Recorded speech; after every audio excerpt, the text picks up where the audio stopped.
seleksi dan lingkungan mikro. Seleksi oleh pemulia tanaman dilakukan berdasarkan pada fenotip atau keragaan. Untuk sifat-sifat yang dipengaruhi oleh gen aditif, keragaan suatu genotip dipengaruhi oleh lingkungan sehingga menyulitkan pemulia untuk menyeleksi genotip yang diinginkan. Di sini ada keragaan genotip, maksudnya fenotipnya, penampilan suatu karakter dipengaruhi oleh lingkungan, terutama untuk yang dipengaruhi oleh gen-gen aditif. Oleh karena itu, pemulia memerlukan alat bantu untuk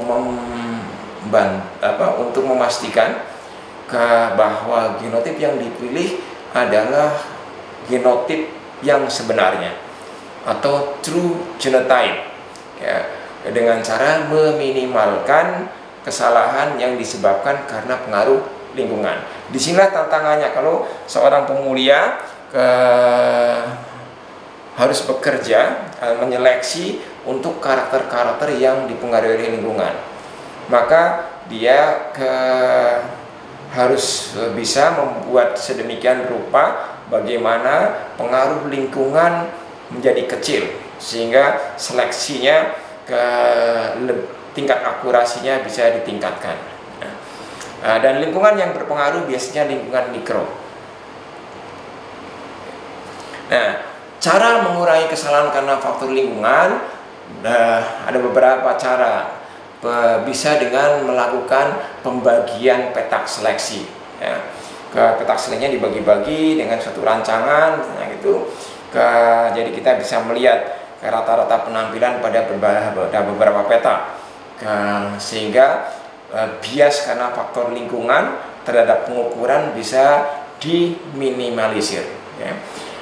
Yang kedua bisa juga dengan melakukan seleksi berdasarkan nilai rata-rata karakter tanaman di sekitarnya atau rata-rata tanaman yang bergerak atau moving average. Kemudian bisa juga dengan menggunakan tanaman pembanding, dan yang lebih penting lagi adalah menggunakan analisis seragam untuk menghitung nilai minnya mana yang lebih baik, nilai rata-ratanya, kemudian dipilih berdasarkan hasil analisis ragamnya. Kita lihat cara mengurangi kesalahan karena faktor lingkungan dengan melakukan pembagian petak seleksi. Caranya adalah lahan yang digunakan untuk seleksi, kalau biasanya lahan yang digunakan itu heterogen, tidak sama kondisinya bahkan dalam satu lokasi antara blok 1, blok 2 dan sebagainya biasanya tidak sama. Semakin luas lahan maka semakin heterogen kondisinya, dan tentu saja mempengaruhi pertumbuhan tanaman. Untuk memperkecil kesalahan, petak percobaan tersebut bisa dibagi-bagi menjadi petak-petak kecil yang homogen, sehingga tanaman akan terwakili pada petak yang baik atau yang jelek. Kemudian bisa dilihat nilai rata-ratanya. Kalau kita menggunakan analisis statistik, maka walaupun kondisinya berbeda-beda akan bisa diperhitungkan pengaruhnya terhadap tanaman untuk kemudian kita bisa menilai sebenarnya rata-rata penampilan pada kondisi yang heterogen ini seperti apa. Jadi pengaruh karena faktor lingkungan bisa dikurangi. Cara yang kedua adalah melakukan seleksi atas dasar rata-rata karakter tanaman di sekitarnya. Pengaruh lingkungan mikro dalam hal ini dapat dikurangi dengan cara membandingkan ukuran fenotip suatu tanaman dengan rata-rata tanaman yang tumbuh di sekitarnya. Kalau kita punya tanaman, apalagi kalau tanamannya sama gitu ya, yang seharusnya umurnya sama, diperlakukan sama, kok kesuburannya habis sama namanya kok berbeda, berarti ada pengaruh lingkungan mikro yang berbeda. Ya. Nilai yang digunakan adalah nilai relatif genotip. Ya. Tanaman yang mempunyai nilai relatif tinggi dapat dipilih untuk dimuliakan pada generasi lebih lanjut. Kemudian yang ketiga adalah mengurangi kesalahan karena faktor lingkungan menggunakan genotip pembanding. Ini dilakukan terutama pada tanaman menyerbuk sendiri. Dalam hal ini galur-galur yang diseleksi dapat ditanam berdampingan dengan genotip pembanding karena risiko penyerbukan silang rendah. Kalau kita memuliakan tanaman menyerbuk sendiri, maka kita tidak perlu khawatir kalau tanamannya beda galur tetap ditanam berdekat-dekatan, karena persentase atau kemungkinan terjadinya penyerbukan silang alami sangat-sangat rendah pada tanaman menyerbuk sendiri. Ya. Genotip pembanding merupakan genotip yang homozigot, bisa berupa galur murni, tetuanya, atau varietas yang sudah ada. Untuk tanaman menyerbuk silang, kalau kita akan menggunakan genotip pembanding, maka harus ditanam dengan jarak yang lebar atau berjauhan untuk menghindari terjadinya penyerbukan silang antara galur-galur yang sedang dievaluasi. Karena pada jagung misalnya adalah tanaman menyerbuk silang, dia kalau sudah saatnya serbuk sari matang, dia akan berterbangan kemana-mana, bisa terjadi penyerbukan antar galur, karena secara alami memang jagung tanaman menyerbuk silang. Alternatif lain mengurangi kesalahan karena faktor lingkungan adalah menggunakan analisis seragam atau analisis of varian. Seleksi dilakukan dengan menanam galur-galur menggunakan rancangan percobaan. Pada suatu rancangan percobaan, kesalahan dapat diperkecil menggunakan ulangan. Ulangan 3 ulangan, ulangannya 3, ulangannya 4, atau seberapa. Semakin banyak ulangannya semakin baik. Jadi seleksi diperlukan ulangan dalam penanaman genotip bahan seleksi.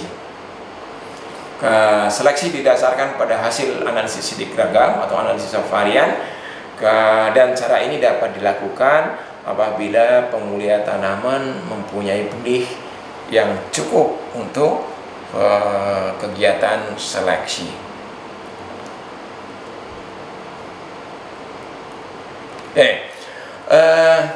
Selanjutnya kita akan melihat bersama-sama tentang respon seleksi. Kita tadi belajar tentang heritabilitas, kemudian kita belajar dari seleksi dan bagaimana melakukan seleksi, hal-hal apa yang perlu dipertimbangkan dalam seleksi. Kemudian kita akan melihat bersama-sama atau belajar tentang bagaimana atau apa itu respon seleksi. Respon seleksi tentu saja respon yang diberikan oleh populasi tanaman yang sedang diseleksi oleh pemulia. Jadi kalau pemulia tanaman melakukan seleksi, apa yang terjadi dengan rata-rata populasi, rata-rata penampilan atas suatu karakter dari suatu populasi, seperti apa kalau dilakukan seleksi. Jadi respon seleksi didefinisikan sebagai perubahan nilai rata-rata mean atau nilai rata-rata atau mean populasi setelah terjadinya atau setelah dilakukan seleksi. Nah, pada gambar di sini kita melihat ada dua grafik yang berbentuk normal distribusi atau normal distribution. Yang atas agak ke kiri, titik tengahnya atau nilai min-nya, kemudian yang bawah ada sama grafik distribusi normal, tapi lebih bergeser ke kanan. Ya, di dalam kotak ini ada R sama dengan H kuadrat S besar. Ya, R itu adalah respon seleksi, ke H kuadrat itu adalah nilai heritabilitas, kemudian S besar adalah diferensial seleksi atau seleksi diferensial. Seleksi diferensial adalah perbedaan antara nilai rata-rata sampel terseleksi dibandingkan dengan rata-rata populasi awal. Nanti kita lihat di grafiknya. Jadi respons seleksi dalam rumus ini bisa kita lihat bahwa respons seleksi adalah hasil dipengaruhi oleh heritabilitas dan seleksi diferensial. Seberapa besar nilai respons seleksi, seberapa besar nilai R sangat ditentukan oleh seberapa besar heritabilitasnya dan seberapa besar seleksi diferensialnya. Seleksi diferensial, mari kita lihat. Seleksi diferensial definisinya adalah perbedaan antara nilai rata-rata sampel terseleksi. Kalau kita lihat yang di atas itu yang ada di ujung kanan, ya, kalau di distribusi normal di paling kanan ini yang di highlight abu-abu, diwarnai abu-abu, itu diasumsikan adalah populasi yang diseleksi, ya, ekstrim kanan. Kalau melakukan seleksi biasanya kalau yang kiri adalah yang nilainya tidak bagus, yang di tengah nilai rata-ratanya, kemudian yang kanan nilai bagus-bagus. Nah, seleksi tentu saja kalau itu misalnya dari hasil, ketahanan terhadap sesuatu atau karakter yang lain, maka dipilih yang di sebelah kanan. Tentu saja milihnya tidak banyak sekali, misalnya sekian persen dipilih dari populasi. Nah, nilai rata-rata itu kalau di misalnya daya hasil, kemudian kalau dari setiap individu yang terpilih dihitung nilai daya hasilnya kemudian dirata-ratakan, itu adalah X2. Ya, X2 itu adalah nilai rata-rata dari populasi terpilih. Nah, kalau kemudian di sini ada X1, X1 adalah nilai min dari populasi awal, nilai rata-rata dari populasi awal. Nah, X2 dikurangi X1 atau perbedaan antara X2 dan X1, karena nilai rata-rata di X2 mestinya harus lebih tinggi daripada nilai rata-rata populasi awal. Ya, perbedaan itu namanya S, seleksi diferensial atau differential selection. Jadi mestinya bisa dihitung karena X rata-rata juga angka, X1 juga angka, heritabilitas juga angka antara 0 sampai 1 atau 0 sampai 100%, sehingga mestinya R besar respons seleksi juga bisa dihitung, ya. Oke, kita lihat lagi.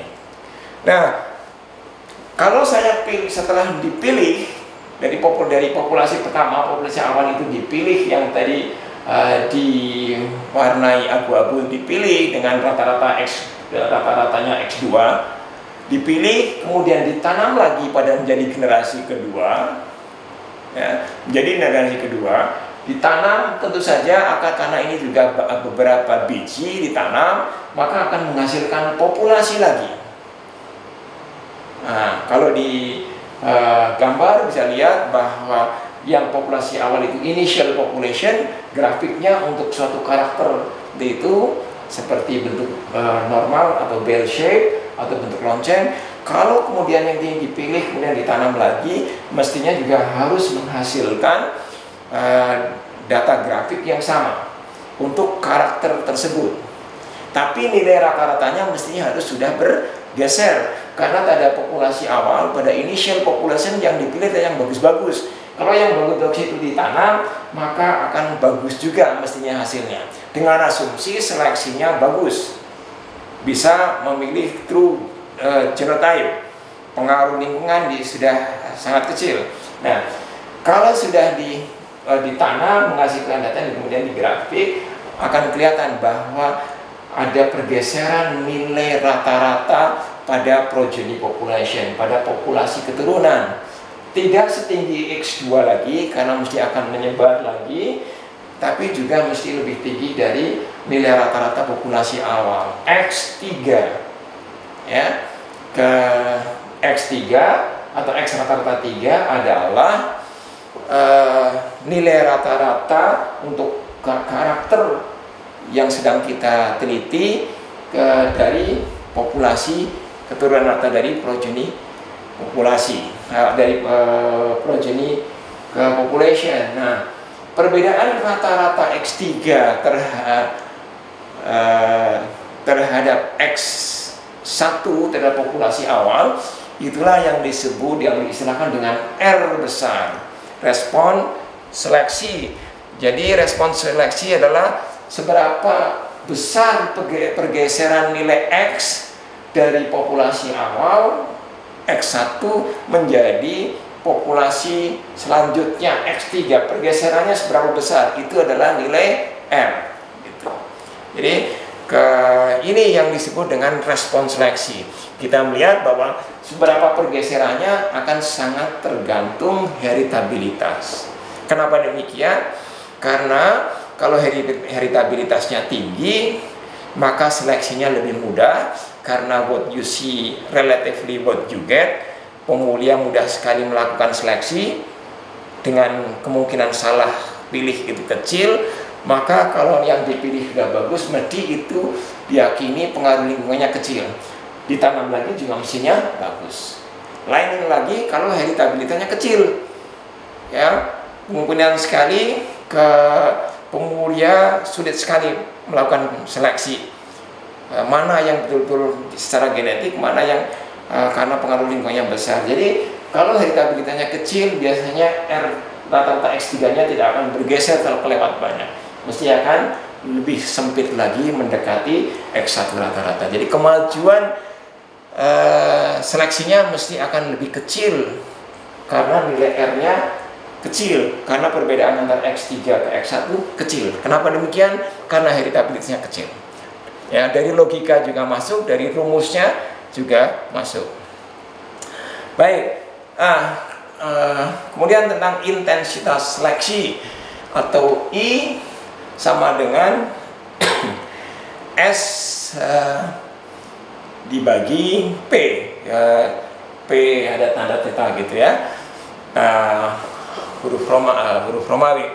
Ke I intensitas seleksi sama dengan S diferensial seleksi sama dengan yang tadi, yaitu selisih antara nilai tengah tanaman terseleksi dengan nilai tengah populasi awal, ya, atau nilai tengah selected population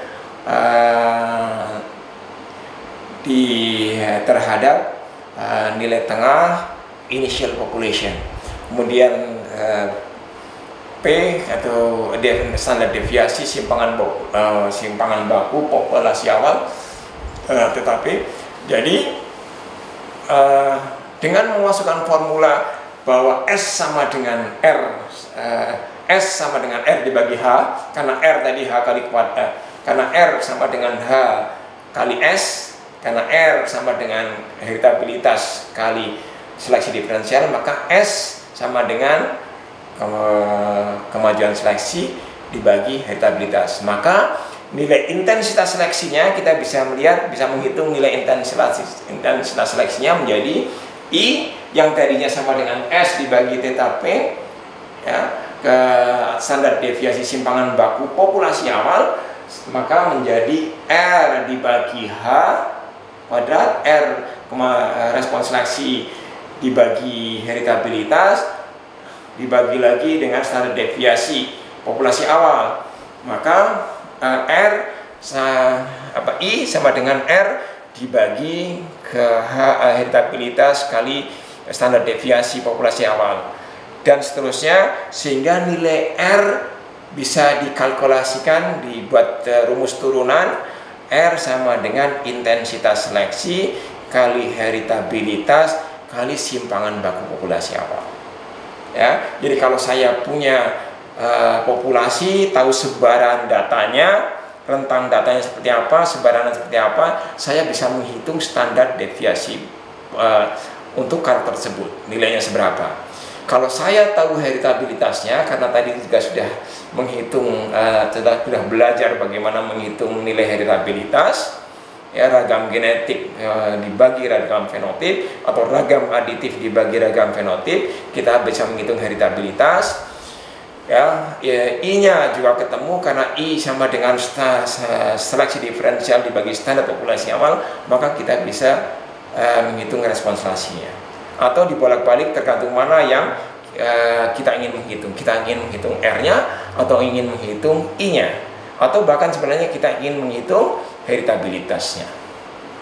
Oke, dengan memahami rumus yang barusan, maka kita bisa melihat bahwa intensitas seleksi dipengaruhi oleh satu, diferensial seleksi, ya. Nilai diferensial seleksi yang kecil mengakibatkan intensitas seleksi yang kecil pula, sehingga bisa dikatakan bahwa nilai intensitas seleksi sebanding dengan nilai diferensial seleksi. Yang kedua, intensitas seleksi juga dipengaruhi oleh simpangan baku atau standar deviasi fenotip. Nilai simpangan baku fenotip populasi yang besar mengakibatkan nilai intensitas seleksi yang kecil, ya. Saya ulangi, nilai simpangan baku fenotip populasi yang besar mengakibatkan nilai intensitas seleksi yang kecil, sehingga nilai intensitas seleksi berbanding terbalik dengan simpangan baku ke fenotip populasi.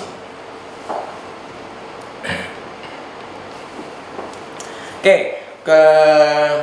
kita lihat bersama sekarang ke bentuk-bentuk kemajuan seleksi. Kalau tadi dilihat dari sisi rumusnya, satu, bentuk kemajuan seleksi diantaranya kemajuan yang bisa saja bentuknya pemuda mendapat kemajuan yang cepat pada program pada kegiatan awal pemulihan tanamannya, kemudian diikuti kemajuan yang lambat pada siklus-siklus berikutnya. Jadi ini maksudnya pada generasi awal, pada melakukan seleksi awal, pemulihan itu cepat sekali mendapatkan kemajuan seleksi. Jadi kalau dia melakukan seleksi terhadap hasil, seleksi pertama kesekian dia mendapat galur-galur yang cepat sekali progresnya. Beberapa galur seleksi berikutnya hasilnya tinggi terus dari galur-galur yang diperoleh. Tapi pada berikutnya sudah tidak ada kemajuan lagi. Dari galur yang dipilih seperti itu lagi, dipilih lagi kayak gitu lagi. Ini yang pola yang pertama. Yang kedua, kemajuannya lambat pada awal generasi seleksi, tapi mantap pada siklus-siklus lanjut. Jadi pada generasi awal seleksi, setiap kali dilakukan seleksi tidak banyak kemajuan daya hasil. Kalau itu daya hasil misalnya, seleksi lagi tidak naik, tidak lagi dipelajari, galur lagi dipilih, galurnya sama semua. Ada 5 galur misalnya, setelah daya hasil sama, ditanam lagi kayak gitu lagi, tanam lagi gitu lagi. Tapi justru pada generasi lanjut seleksi dilakukan, ternyata malah baru kelihatan, kelihatan daya hasilnya naik. Ini yang naik terus setiap kali. Nah, bisa polanya seperti itu, lambat di awal, kemudian cepat respons seleksinya signifikan pada generasi seleksi lanjut. Bisa juga pemulia mendapatkan kemajuan lambat pada awal seleksi generasi, kemudian habis itu tidak ada sama sekali kemajuan. Jadi sangat mungkin sekali itu juga terjadi. Jadi sudah dari awalnya juga respon seleksinya juga rendah, habis itu malah juga tidak ada kemajuan sama sekali. Ya. Ini pentingnya melakukan seleksi dengan mengetahui karakter-karakter yang akan diseleksi. Heritabilitasnya seperti apa, kemudian bagaimana cara melakukan seleksi yang terbaik, tandem selection atau truncation selection atau yang lain, ya. Respon yang dihasilkan oleh pemuda yang keempat bisa aja sangat sedikit pada awal dan sama sekali di belakang di generasi lanjut juga tidak ada respons lagi sama sekali. Artinya dari persilangan yang dilakukan seleksi juga tidak ada peningkatan karakter pada keturunannya, tidak lebih baik dari tetuanya, sangat mungkin. Yang kelima adalah sangat mungkin pemuda dihadapkan pada saat melakukan seleksi, dihadapkan pada penambahan yang cepat pada awal generasi seleksi, kemudian dilanjutkan lagi pada saat dilanjutkan lagi tidak ada kemajuan, kemudian selama beberapa generasi seleksi kemudian dilanjutkan lagi ternyata masih ada peningkatan dalam hal respon seleksi. Dan disusul tidak ada kemajuan lagi lah, seterusnya dan sebagainya. Sehingga kalau sudah seperti itu, kalau tidak ada kemajuan lagi, itu saatnya seleksi dihentikan karena responnya dari generasi ke generasi sudah tidak ada lagi, hanya sudah mapan segitu saja, gitu ya. Sebagai penutup, adik-adik semua bisa melihat juga di YouTube, karena di YouTube juga banyak sekali materi-materi kuliah yang bisa digunakan sebagai reference, dan tentu saja masih harus dirujuk ke pustaka yang bisa dipertanggungjawabkan kesahihannya, ya. Bisa dilihat di sini, adik-adik bisa melihat di video ke Heritability, ada alamat URL-nya https://youtube.com/watch dan seterusnya. Juga tentang heritability dan selection, adik-adik bisa melihat di https://youtube.com dan seterusnya. Itu yang bisa saya share bersama adik-adik semua. Terima kasih banyak atas perhatiannya. Terima kasih telah mengikuti kuliah saya dengan baik. Sekali lagi mengingatkan, ini sudah kuliah yang tatap muka yang kuliah yang ke-7, sehingga minggu depan mestinya UTS nih. Jadi saya harapkan, saya mengingatkan, dibaca lagi kuliah dari materi 1, 2, 3, 4, 5, 6, 7, tidak hanya untuk mata kuliah pemudaian tanaman, tapi juga mata kuliah yang lain yang Anda semua sedang ambil untuk semester ini. Doa saya adik-adik semua tetap sehat, ya, jaga kesehatan, 3M, rajin cuci tangan, jaga jarak, dan pakai masker, ya. Salam sehat, terima kasih. Assalamualaikum warahmatullahi wabarakatuh.